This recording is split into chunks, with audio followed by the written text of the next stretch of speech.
الحمد لله رب العالمين والصلاة والسلام على سيد الأنبياء والمرسلين نبينا محمد وعلى آله وصحبه أجمعين أما بعد. پچھلے دروس کے اندر قرآن کو مخلوق ماننا یا قرآن کو اللہ کا کلام ماننا، پھر کلام اللہ اللہ کی صفت ہے کیا ہے، ہم نے یہ پڑھا. پھر کلام اللہ کو اگر نہ مان کر اللہ کا مخلوق مانیں گے تو اس کے ساتھ کیا برائیاں آتی ہیں، کیا پریشانیاں آئیں گی، ہم نے وہ سمجھا.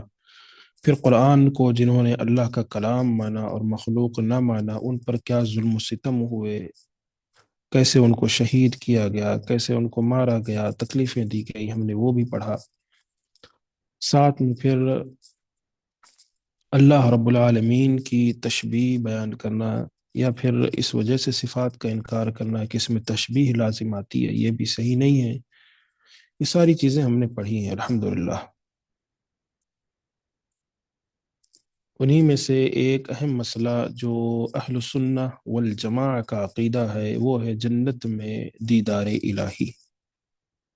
اللہ رب العالمین کا دیدار جنت میں ہوگا، یہ حقیقی ہے یا پھر اس میں تعویل ہے کہ دیدار نہیں، بس یوں ہی ایک نور ہوگا، یا جیسے لوگ کہتے ہیں کہ ایک چیز ہوگی، یا جیسے بعض لوگ کہتے ہیں کہ صرف اللہ رب العالمین اپنے خاص بندوں کو دیدار کرائے گا، سب کو دیدار نہیں نصیب ہوگا، سارے مسلمانوں کو دیدار نہیں نصیب ہوگا، یا سارے لوگوں کو دیدار نہیں نصیب ہوگا. اس کے تعلق سے ہم پڑھیں گے انشاءاللہ، اور ردود بھی جانیں گے کہ قرآن میں جہاں اللہ نے کہا ہے کہ تم مجھے نہیں دیکھ سکتے تو کیا اس کا رد کیا ہے. ایک جگہ اللہ کہہ رہا ہے کہ تم مجھے نہیں دیکھ سکتے، پھر ایک جگہ حدیث میں اللہ کے نبی کہہ رہے ہیں کہ تم اللہ کو دیکھو گے قیامت والے دن. تو کیا اس کے ردود کیا ہے؟ سب سے پہلے یہ پڑھ لیتے ہیں ہم جو متن ہے، اس کے ساتھ اس کی تشریح انشاءاللہ ہم پڑھیں گے.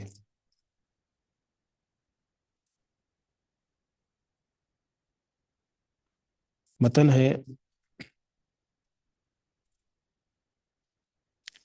وَالرُّؤْيَةُ حَقٌّ لِأَهْلِ الْجَنَّةِ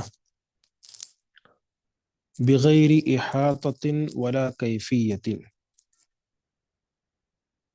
كما نطق به كتاب ربنا وجوه يومئذ ناظرة إلى ربها ناظرة وتفسيره على ما أراده الله تعالى وعلمه وكل ما جاء في ذلك من الحديث الصحيح عن رسول الله صلى الله عليه وسلم فهو كما قال ومعناه على ما أراد، لا ندخل في ذلك متأولين بآرائنا ولا متوهمين بأهوائنا، فإنه ما سلم في دينه إلا من سلم لله عز وجل ولرسوله صلى الله عليه وسلم ورد علم ما اشتبه عليه إلى عالمه.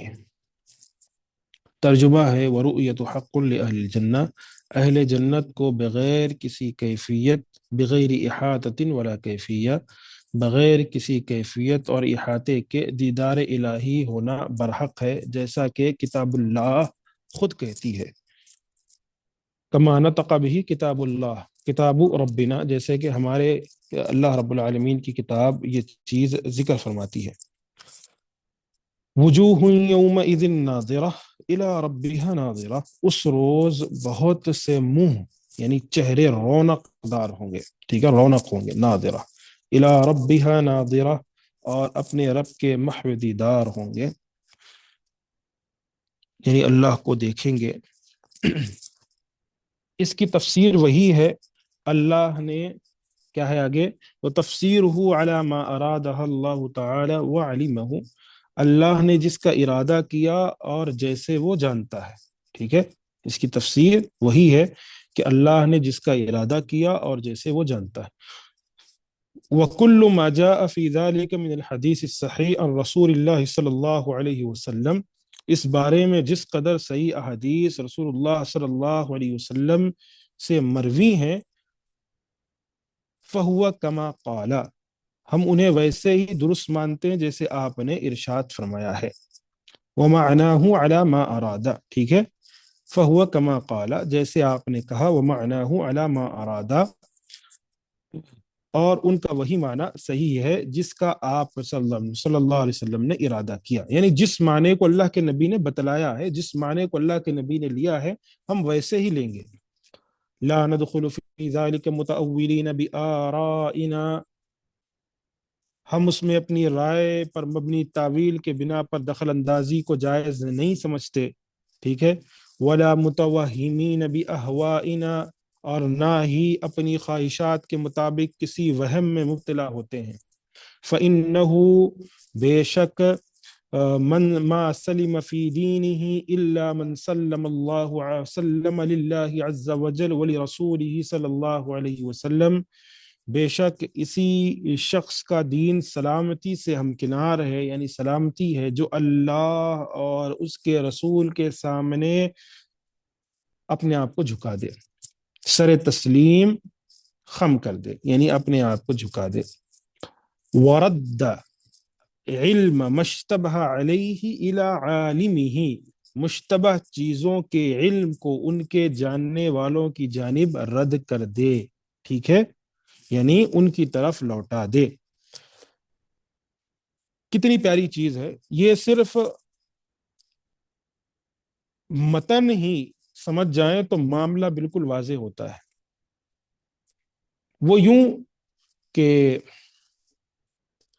اللہ کا دیدار ہوگا، کیسے ہوگا، کیوں ہوگا، کب ہوگا، یعنی کیسے ہوگا اللہ کا دیدار. اللہ جب جنت میں دیدار کرائے گا تو اس کے تعلق سے اللہ بہتر جانتا ہے. اور نبی نے جو چیز ذکر فرمائی کہ دیدار الہی ہوگا، تو ہم اس کو ویسے ہی مانیں گے، تعویل نہیں کریں گے. اللہ خیر کرے. ہمارے بعض بردرز سسٹرز ہیں جو تعویل کرتے ہیں اللہ کے دیدار میں، ایسا نہیں ویسا نہیں. بعض مسلمانوں کو، خاص بندوں کو، یا ان کو اللہ کا دیدار، ان کو اللہ کا دیدار، جو جنت میں جائیں گے اللہ کا دیدار ان کو ہوگا. تعویل نہیں کرنا ہے. اور ساتھ میں ہر وہ چیز جو نبی نے ارشاد فرمائی، اللہ نے ارشاد فرمایا، اپنی گردن جھکا دینی ہے اس میں. عقیدہ ایک ایسا معاملہ ہے نا جس کے اندر عقل کو دخل کریں گے، عقل کو داخل کریں گے نا، اس کے اندر تعویلات کریں گے، نہیں اس کا معنی ایسے ہے، اس کا معنی ایسے ہے، عقل کے اعتبار سے، منطق کے اعتبار سے ایسے ہے، نہیں، جائز نہیں ہے. انسان تباہ ہو سکتا ہے. اور وہ چیزیں جس کا علم نہیں ہے کسی کے پاس، اس کو اہل علم کے پاس لوٹا دیں، اہل علم سے جا کر پوچھ لیں، اہل علم سے دریافت کر لیں. آج کل ہمارے معاشرے میں یہ نہیں چلتا. ہر کوئی مفتی بنا بیٹھا ہے. نہیں، ایسا نہیں، ایسا جائز ہے.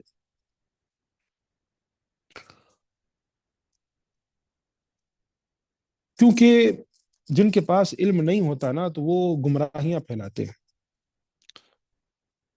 رویت کے بارے میں اس عقیدے کے مخالف جہمیہ ہیں، معتزلہ ہیں، خوارج ہیں، امامی. رویت جب بتاؤں تو اس کا مطلب دیدار الہی، اللہ کا دیدار، ٹھیک ہے.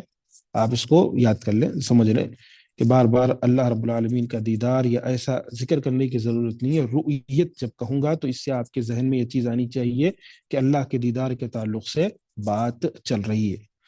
رؤیت کے بارے میں اس عقیدے کے مخالف کون کون ہیں، یعنی اللہ کے دیدار کے مخالف کون کون ہیں؟ جہمیہ ہے، معتزلہ ہے، خوارج ہے، امامیہ ہے، یہ شیعہ حضرات ہیں. کتاب و سنت کے دلائل کی روشنی میں ان کا عقیدہ باطل اور مردود ہے. صحابہ کرام، تابعین اعظام، معروف ائمہ اسلام جن کی امامت دین میں تسلیم شدہ ہے، محدثین، متکلمین، اہل کلام کے دیگر فرقے، جو فرقے اہل السنہ والجماعت کی طرف منسوب ہیں، وہ اللہ کی رویت کے اس بات کے قائل ہیں، ٹھیک ہے. اللہ تبارک و تعالی کا دیدار ہوگا، اس بات کے وہ قائل ہیں. اللہ کی رویت کا مسئلہ اصول دین کے شرف اور جلیل القدر مسائل سے ہیں. اس مسئلے کی معرفت کے لیے اہل علم نے بہت زیادہ محنت کی ہے، اس کی معرفت سے وہی لوگ محروم ہیں جو اپنے رب کی رویت سے روکے جائیں گے۔ بارگاہ اللہ تبارک و تعالیٰ کے سامنے یعنی بارگاہ الہی میں ان کو دھتکار دیا جائے گا اور اس کے منکر ہی رہیں گے۔ امام تحوی رحمہ اللہ نے اس سلسلے میں جو دلائل پیش کیے ان میں سے یہ فرمان۔ امام تحوی کون ہے؟ جن کا متن ہم نے پڑھا ابھی، امام تحوی رحمہ اللہ کا وہ متن تھا، انہوں نے لکھا تھا وہ جو اس میں انہوں نے ایک دلیل ذکر کی تھی قرآن کی، کیا ہے؟ وجوہ یومئذ ناظرہ الی ربها ناظرہ، کہ بہت سے چہرے رونق دار ہوں گے اور اپنے رب کے محو دیدار ہوں گے، یعنی اللہ کو وہ دیکھیں گے، بہت سے چہرے رونق ہوں گے۔ یہ جنتی لوگوں کی جو ہے صفات ہے، ان کے تعلق سے ذکر۔ یہ تمام کے تمام دلائل زیادہ روشن اور واضح ہیں، لیکن انکار کرنے والے نصوص کی تعویل کے نام پر ان میں تحریف کے مرتکب ہوتے ہیں۔ اہل تعویل کے لیے حشر و نشر، جنت و جہنم، حساب وغیرہ کے مسائل میں تعویلات کرنا اس مسئلے میں اس تعویل کی بنسبت آسان ہے جس کا ارتکاب مسئلے رؤیت میں ہو رہا ہے۔ ٹھیک ہے، یعنی جو تعویل کرنے والے لوگ ہیں، تعویل کا مطلب کیا ہوتا ہے کہ وہ ایک ایک چیز کو بدل دیتے، جیسے مثال کے طور پر دجال کا فتنہ ہے، تو لوگوں نے دجال کے فتنے کو تعویل کر دیا کہ دجال نہیں ہوگا، بس جو ایسی ایسی چیزیں اٹھ رہی ہیں، یا فلاں ملک ایسا ہے، یا فلاں ملک ایسا، یہی دجالی فتنہ ہے، یہی دجال ہے، دجال ایسا حقیقت میں نہیں ہوگا۔ یہ تعویل ہے لوگوں کی۔ اسی طریقے سے جنت و جہنم کو جو وہ لوگ تعویل کر دیں، یا فلاں فلاں چیز کو تعویل کر، تو یہ ان کی تعویلات ہوتی ہیں۔ اکثر غامدی اور یہ آپ کے یہ جو انجینئر اور اس طریقے کے ماننے والے فکر کے لوگ ہوتے ہیں، یہ بہت کرتے ہیں۔ اور جہاں تک رؤیت ہلال، رؤیت کا مسئلہ ہے، اللہ رب العالمین کی اللہ کو دیکھنے کا مسئلہ ہے، تو اس میں بھی لوگ تعویلات کرتے ہیں اور بڑھ چڑھ کر آتے ہیں، اور پھر نصوص میں تحریف کرتے ہیں۔ اب وجوہ یومئذ ناظرہ میں جو ہے الگ الگ تعویلات کریں گے اور الگ الگ چیزیں کریں گے، لیکن یہی تعویلات وجہ ہے کہ یہود و نصارہ کی گمراہی اسی وجہ سے ہوئی تھی کہ انہوں نے تعویل کیا تورات اور انجیل کے نصوص میں۔ ٹھیک ہے، یہود و نصارہ جو گمراہ ہوئے اس کی سب سے بڑی وجہ جو تھی، انہوں نے تعویل کیا تھا تورات میں، انجیل میں، اور اسی طریقے سے لیکن باطل پرست لوگ ان کے نقش قدم پر چلتے رہے اور دین اور مسلمانوں کے ساتھ ان فاسد تعویلات کی وجہ سے کتنے بڑے جرائم کے مرتکب ہوتے رہے۔ ایک منٹ رکیے۔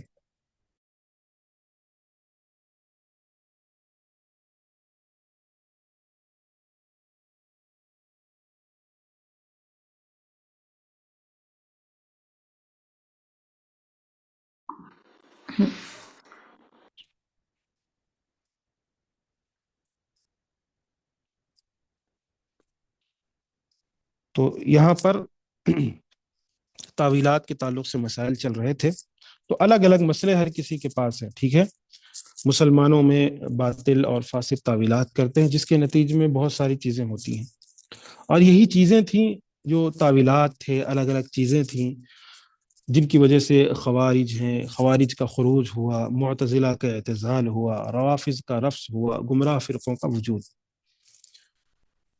جب وہ انسان، ایک مسلمان، دین کو چھوڑ کر، قرآن کو چھوڑ کر، احادیث کو چھوڑ کر اپنی تعویلات کو داخل کرتا ہے، تعویل کا مطلب کیا ہے؟ یعنی ایک چیز کا معنی بدل دینا، یعنی اس کا معنی یہ نہیں یہ ہے، تو وہی چیز اگر انسان داخل کرتا ہے، ایک شخص داخل کرتا ہے، تو یہ گمراہی کا سبب بنتا ہے۔ یہاں سے پھر فرقے کھڑے ہوتے ہیں، یہاں سے پھر الگ الگ کیا کہتے ہیں چیزیں جنم لیتی ہیں، اور یہ چیزیں ایسی ہوتی ہیں جو انسان کو ایک دوسرے پر قتل کرنے کے لیے آمادہ کر دیتی ہیں۔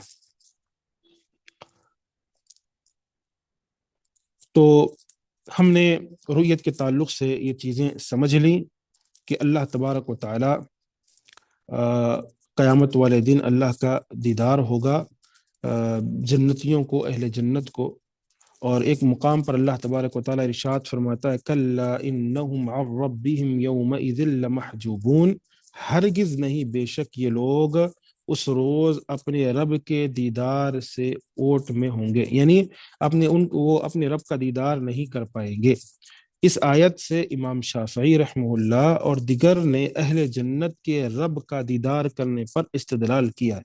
سبحان اللہ، ذرا غور سے سنیے گا کس طریقے سے ہمارے ائمہ نے استدلال کیا، کہ فرمایا کہ جب وہ لوگ جن پر اللہ ناراض ہوں گے وہ دیدار الہی سے محروم کیے جائیں گے، تو اہل جنت جن پر اللہ راضی ہوں گے انہیں اللہ کا دیدار حاصل ہوگا، کیونکہ اس آیت میں اللہ نے کیا کہا کہ وہ اپنے رب کے دیدار سے محروم ہو جائیں گے، وہ اپنے رب کو نہیں دیکھ سکیں گے وہ لوگ۔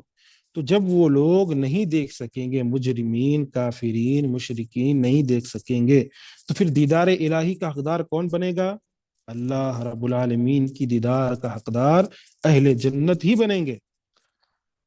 تو امام شافعی رحمہ اللہ سے دریافت کیا گیا تو انہوں نے اسی آیت سے استدلال کرتے ہوئے کہا کہ اہل جنت کے لیے دیدار الہی اس آیت میں ثابت ہوتا ہے۔ ٹھیک ہے، وضاحت کی اگر ترجمہ دیکھا جائے تو کچھ اور دکھ رہا ہے، ٹھیک ہے، یاد رکھیے گا یہ ترجمہ کچھ اور ہے۔ کل سورہ مطففین آیت نمبر 15 ہے یہ، کلا انہم عن ربہم یومئذ لمحجوبون۔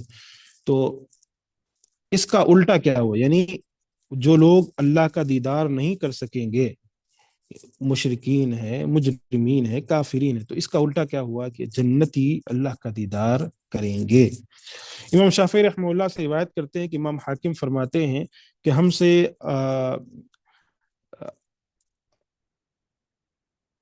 بیان کیا گیا کہ ہم سے ربیع بن سلیمان نے بیان کیا، وہ کہتے ہیں کہ امام شافعی کے پاس ایک خاتون سعید مصر کے ایک گاؤں سے حاضر ہوئی، یعنی یہ خاتون آئی جو مصر کے کسی گاؤں سے تھی، اس کے پاس ایک رقعہ تھا، اس میں تحریر تھا۔ آپ اللہ کے اس فرمان کی تفسیر میں کیا کہتے ہیں؟ کلا انہم عن ربہم یومئذ لمحجوبون، ہرگز نہیں، بے شک یہ لوگ اس روز اپنے رب کے دیدار سے اوٹ میں ہوں گے، یعنی چھپے ہوئے ہوں گے، رب کا دیدار ان سے نہیں ہوگا، ان کو نہیں ہوگا۔ تو امام شافعی نے فرمایا چونکہ ان لوگوں کو ناراضگی کی وجہ سے اللہ رب العالمین کا دیدار نہیں کرایا جائے گا، تو یہ اس بات کی دلیل ہے کہ اس کے اولیاء، یعنی جو اللہ کے مقرب بندے ہیں، جو اللہ کے دوست ہیں، رضامندی کی حالت میں اس کا دیدار کریں گے۔ ٹھیک ہے، یہ بات ضروری ہے، اسی وجہ سے اس بات کا ثبوت ہوتا ہے کہ دیدار الہی ہوگا قیامت والے دن، لوگ اللہ رب العالمین کی ذات کو، اللہ رب العالمین کو دیکھیں گے۔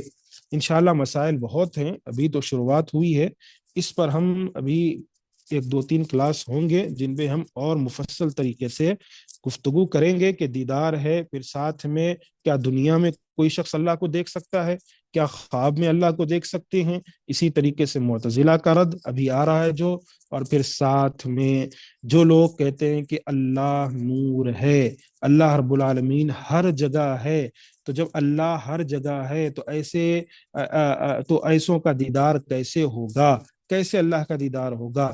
تو یہ لوگ یہاں پر یہ چیزیں پیش کرتے ہیں، اس کا بھی رد انشاءاللہ آگے آئے گا۔ تو سب سے پہلے ہم معتزلہ کا استدلال پڑھتے ہیں اور اس پر رد۔ ٹھیک ہے، سب سے پہلے معتزلہ کا استدلال کیا ہے؟ وہ کہتے ہیں کہ عدم رویت باری تعالیٰ پر معتزلہ اس آیت کریمہ سے استدلال کرتے ہیں کہ لن ترانی، تم ہرگز مجھے نہیں دیکھ سکتے۔ یہ کہاں ہے سورہ کیا کہتے ہیں لن ترانی، کہ یہ جب موسیٰ علیہ الصلوۃ والسلام کا جو واقعہ پیش آیا تھا اس میں یہ چیز ذکر ہے۔ اور آیت ایک دلیل اور دیتے ہیں، ان کی دلیل یہ بھی ہے کہ لا تدرک الابصار، سورہ انعام آیت نمبر 103، کہ آنکھیں اس کا ادراک نہیں کر سکتی۔ ٹھیک ہے، یہ دو آیتیں وہ لوگ دیتے ہیں، پیش کرتے ہیں کہ دیکھو اللہ کہہ رہا ہے ایک مقام پر کہ تم ہرگز مجھے نہیں دیکھ سکتے، ایک مقام پر اللہ کہہ رہا ہے آنکھیں اس کا ادراک نہیں کر سکتی، یعنی اللہ رب العالمین کا۔ تو ان دونوں میں اس بات کی دلیل ہے کہ اللہ کا دیدار نہیں ہوگا، اللہ کو لوگ نہیں دیکھ سکیں گے، یہ معتزلہ کا استدلال ہے۔ ٹھیک ہے، لیکن حقیقت یہ ہے کہ یہ دونوں آیتیں ان کے خلاف دلیل ہیں، جو دلیل دے رہے ہیں یہ ان کے خلاف ہی دلیل ہے۔ کیسے ہے؟ ذرا غور سے سنیے اور لکھتے رہیے، ٹھیک ہے، ایک ایک مسئلے کو لکھتے رہیے۔ جہاں تک پہلی آیت کا تعلق ہے، یہ کئی اعتبار سے اللہ کی رویت پر دلالت کرتی ہے۔ پہلی آیت کیا تھی؟ لن ترانی، لن ترانی لکھیے، اس کے نیچے اللہ رب العالمین کی رؤیت پر، یعنی اللہ کو دیکھا جائے گا، قیامت والے دن جنتی دیکھیں گے، اس پر یہ آیت دلالت کرتی ہے۔ جبکہ ترجمہ کیا ہے؟ تم مجھے ہرگز نہیں دیکھ سکتے، لیکن دلالت کرتی ہے۔ پہلا کیا ہے؟ پہلا، حضرت موسیٰ علیہ السلام جو اللہ کے رسول اور کلیم اللہ کے لقب سے معروف تھے، اپنے وقت میں اپنے رب کے بارے میں سب سے بڑے عالم تھے، ان کے بارے میں یہ باور نہیں کیا جا سکتا کہ وہ اپنے اللہ سے ایسا سوال کرے جو جائز نہ ہو۔ اتنا لمبا ہے، اس کو اگر میں مختصر پیش کروں تو ایک نبی کے لیے یہ ہرگز جائز نہیں تھا کہ وہ اللہ سے اس چیز کا سوال کرے جو چیز جائز نہیں ہے۔ ایک نبی یعنی موسیٰ علیہ السلام جو کلیم اللہ کے لقب سے معروف ہیں، وہ کبھی ایسا سوال نہیں کر سکتے جو اللہ رب العالمین کے نزدیک جائز نہ ہو، یا یہ کہ ان کے نزدیک یہ سب سے بڑی محال بات ہو، یعنی ہو نہیں سکتا، یعنی اللہ کا دیدار ہو ہی نہیں سکتا، یہ محال ہو، اور ایک نبی یہ سوال کر رہا ہو، یہ کیسے ہو سکتا ہے؟ ٹھیک ہے، یہ ہرگز نہیں ہو سکتا۔ تو پہلی چیز یہ ہے کہ ایک نبی ایسا سوال کبھی نہیں کرے گا، کیونکہ یہ اس کے پیچھے کا ترجمہ کیا ہے؟ لن ترانی کا کیا معنی ہے؟ اس سے پہلے موسیٰ علیہ السلام نے اللہ سے کہا تھا کہ اللہ میں آپ کو دیکھنا چاہتا ہوں، اللہ نے تب کہا کہ تم مجھے نہیں دیکھ سکتے، ہرگز نہیں دیکھ سکتے۔ تو ایک نبی ایسا سوال کیوں کرے گا جو اللہ رب العالمین کو جب دیکھنا محال ہے؟ اس نبی کو علم نہیں ہے، اس نبی کو معلوم نہیں ہے، معلوم ہے لیکن وہ سوال کیوں کرے گا؟ پہلی چیز، ٹھیک ہے، اس سے بات پتہ چلتی ہے کہ اللہ کا دیدار جائز ہے، ہو سکتا ہے اللہ کا دیدار ہوگا۔ دوسری چیز، اللہ نے ان کے سوال پر انکار نہیں کیا، لن ترانی، اللہ نے ان کے سوال پر انکار نہیں کیا، غصہ نہیں کیا، یہ نہیں کہا تم نے ایسا سوال پوچھا ہے کہ اس کی وجہ سے تم کافر ہو سکتے تھے، یا یہ نہیں کہا تم نے ایسا سوال پوچھا اس کی وجہ سے تم مشرک ہو سکتے تھے۔ جبکہ نوح علیہ السلام نے جب اپنے بیٹے کے بارے میں اس کی نجات کا سوال کیا تو اللہ نے ان کے سوال کا رد فرمایا اور فرمایا انی اعظک ان تکون من الجاہلین، بے شک میں تمہیں اس سے نصیحت کرتا ہوں کہ تو جاہلوں میں سے ہو جائے، کہیں تم جاہلوں میں سے نہ ہو جاؤ۔ ٹھیک ہے، جب جب نوح علیہ السلام نے کہا تھا کہ اللہ وہ میرا بیٹا ہے، اللہ سے انہوں نے دعا کی، جب ان کا بیٹا غرق ہو گیا، دعائیں کی اللہ سے، تو اللہ تبارک و تعالی نے کہا کہ اے نوح، میں تمہیں نصیحت کرتا ہوں کہیں تم جاہلوں میں سے نہ ہو جاؤ۔ تو کیا مطلب ہوا؟ مطلب یہ ہوا کہ اگر وہ چیز غلط ہے تو اس پر اللہ تبارک و تعالی رد کرتا ہے، ٹھیک ہے۔ اگر موسیٰ علیہ السلام نے رب کو دیکھنے کی خواہش ظاہر کی تو اللہ نے رد نہیں کیا، بلکہ صرف کیا کہا؟ لن ترانی، اللہ نے اس سوال کا انکار نہیں کیا، اس پر رد نہیں کیا۔ دوسری چیز، ٹھیک ہے، پہلا، ایک نبی ایسا سوال نہیں کر سکتا، دوسرا، اللہ نے اس سوال پر رد نہیں کیا، تیسرا، جواب میں اللہ نے فرمایا لن ترانی، تم ہرگز مجھے نہیں دیکھ سکتے، یہ نہیں فرمایا کہ مجھے دیکھا نہیں جا سکتا۔ غور سے سنیے، ٹھیک ہے، اللہ نے کیا کہا کہ تم مجھے نہیں دیکھ سکتے، اللہ نے یہ بات ہرگز موسیٰ علیہ السلام سے نہیں کہی کہ مجھے دیکھا نہیں جا سکتا یا میرا دیدار جائز ہی نہیں ہے، ٹھیک ہے۔ تو اس سے اس بات کا پتہ چلتا ہے کہ اللہ رب العالمین نے لن ترانی سے یہ ثابت کیا کہ مجھے دیکھ نہیں سکتے، لیکن یہ کہیں اللہ نے نہیں کہا کہ مجھے دیکھا نہیں جا سکتا، کیونکہ ان دونوں کیا کہ جوابات میں فرق واضح ہے۔ جیسے ایک مثال سے فرق سمجھیں کہ ایک شخص کے بغل میں پتھر ہے، ٹھیک ہے، دوسرا آدمی یہ سمجھ کر کے اس کے بغل میں کھانا ہے، اس سے سوال کرتا ہے مجھے کھانا دے دیجئے۔ اس کا صحیح جواب یہ ہے کہ جو کچھ میں نے بغل میں دبایا ہوا ہے وہ کھایا نہیں جا سکتا، لیکن اگر بغل میں کھانا ہو تو صحیح جواب یہ ہے کہ آپ اسے نہیں کھا سکتے۔ سمجھ میں آیا مسئلہ؟ نہیں سمجھ میں آیا؟ کہ مثال جیسے ایک شخص ہے، اس کے بغل میں پتھر ہے، اور دوسرا شخص سمجھے کہ اس کے بغل میں کھانا ہے، تو اس سے سوال کرتا ہے کہ مجھے کھانا دیجیے، تو اس کا صحیح جواب یہ ہے کہ جو کچھ میرے بغل میں ہے وہ دبایا ہوا ہے، وہ کھایا نہیں جا سکتا، ٹھیک ہے؟ تو اس کا مطلب یہ ہوا کہ وہ چیز ہی نہیں ہے، وہ کھانے کے لائق ہی نہیں ہے۔ لیکن اگر بغل میں کھانا ہے، اگر بغل میں کھانا ہو، تو صحیح جواب کیا ہوگا کہ آپ اسے کھا نہیں سکتے۔ تو اس سے معلوم ہوا کہ اللہ سے یعنی دیکھنا جائز ہے، اللہ کو جنت میں دیکھ سکتے ہیں، لیکن اس دنیا میں موسیٰ کے پاس اتنی طاقت اور قوت نہیں ہے، ان آنکھوں میں اتنی قوت نہیں ہے کہ وہ اللہ کو دیکھ سکتے ہوں۔ اس لیے دنیا میں بشری اعضاء میں اتنی قوت نہیں پائی جاتی ہے کہ وہ اللہ کا دیدار کر سکیں۔ اس کی وضاحت اللہ تعالیٰ نے اس قول سے، اللہ تبارک و تعالیٰ کے اس قول سے ہوتی ہے کہ لن ترانی، ٹھیک ہے؟ سمجھ میں آیا مسئلہ؟ تین ردود ہوئے جو مختصر طریقے سے: پہلا، نبی سوال نہیں کر سکتا ایسا جو اللہ رب العالمین کے لیے جو ہے زیب نہیں دیتا۔ دوسرا یہ کہ اللہ نے سوال پر موسیٰ کو جو ہے زجر نہیں کیا، موسیٰ کو ڈانٹا نہیں۔ تیسری چیز یہ کہ اللہ تبارک و تعالیٰ نے یہ فرمایا کہ تم مجھے نہیں دیکھ سکتے، لیکن اللہ نے یہ نہیں کہا کہ مجھے دیکھا نہیں جا سکتا، ٹھیک ہے؟ دونوں میں فرق ہے۔ چوتھی چیز یہ ہے کہ وَلَكِنْ ذُرْ إِلَى الْجَبَلِ فَإِنِ اسْتَقَرَّ مَكَانَهُ فَسَوْفَ تَرَانِي۔ ہاں، پہاڑ کی طرف دیکھو، سورہ اعراف آیت نمبر 143 ہے یہ۔ ہاں، پہاڑ کی طرف دیکھو، اگر یہ اپنی جگہ قائم رہا تو تم مجھے دیکھ سکو گے۔ یعنی موسیٰ کو باور کرایا اللہ کی تجلی کے سامنے پہاڑ جس میں اس قدر قدرت اور سلاب یعنی اس قدر قدرت ہے اور سختی موجود ہے کہ اس دار دنیا میں اللہ کی تجلی کے سامنے برقرار نہیں رہ سکتا، تو انسان اللہ رب العالمین کی تجلی سے کیسے ہمکنار ہو سکتا ہے جو فطرتاً کمزور ہے؟ سمجھ میں آیا مسئلہ؟ یعنی اللہ نے موسیٰ سے کہا کہ اے موسیٰ، اس پہاڑ کو دیکھو جو مضبوط ہے۔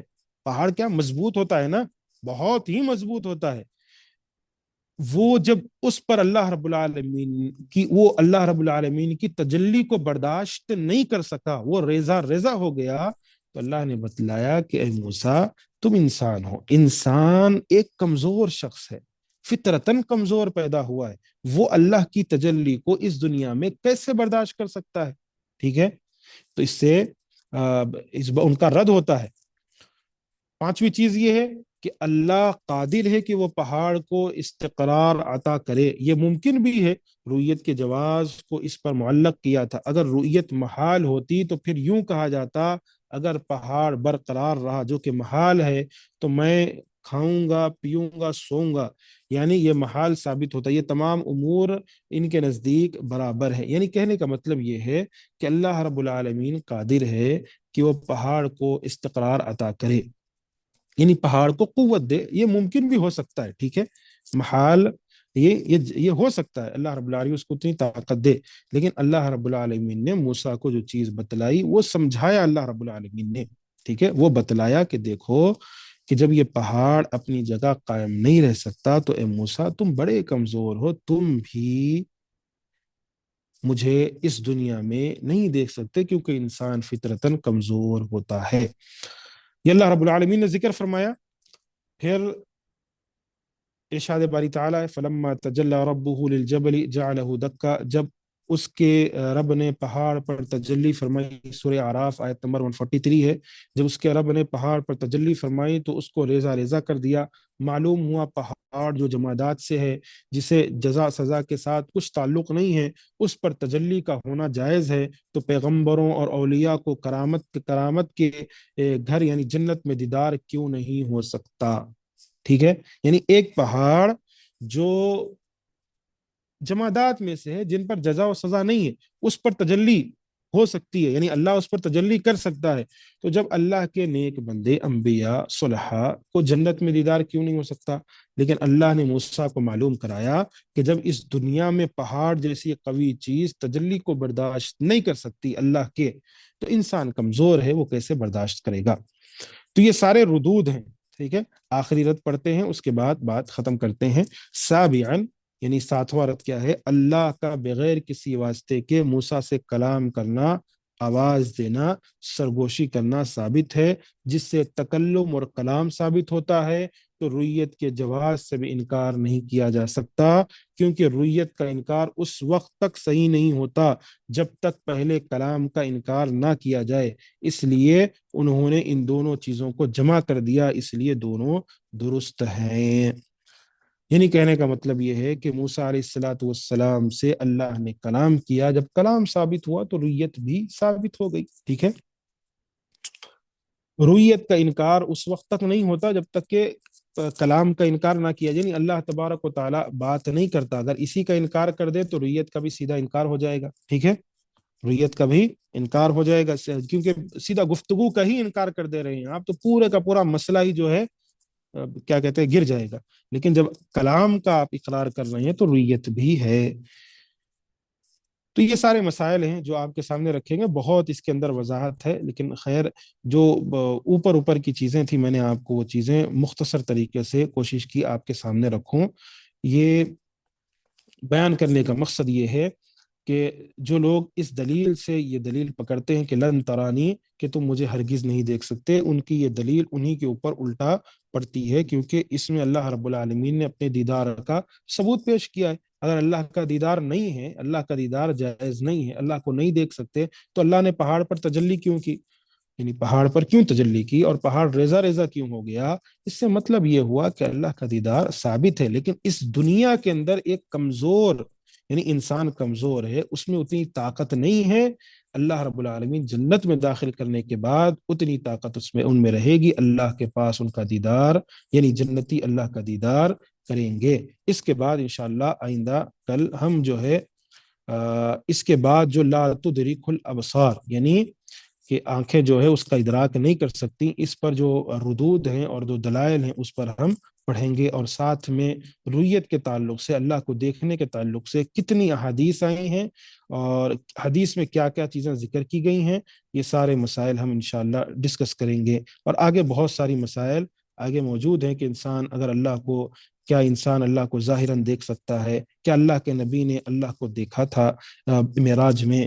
کیا ایک شخص خواب میں اللہ کو دیکھ سکتا ہے؟ یہ سارے مسائل انشاءاللہ آگے آئیں گے۔ اللہ سے دعا ہے ہم تمام کو اللہ صحیح باتوں پر عمل کی توفیق عطا فرمائے، آمین، وآخر دعوانا ان الحمد للہ رب العالمین۔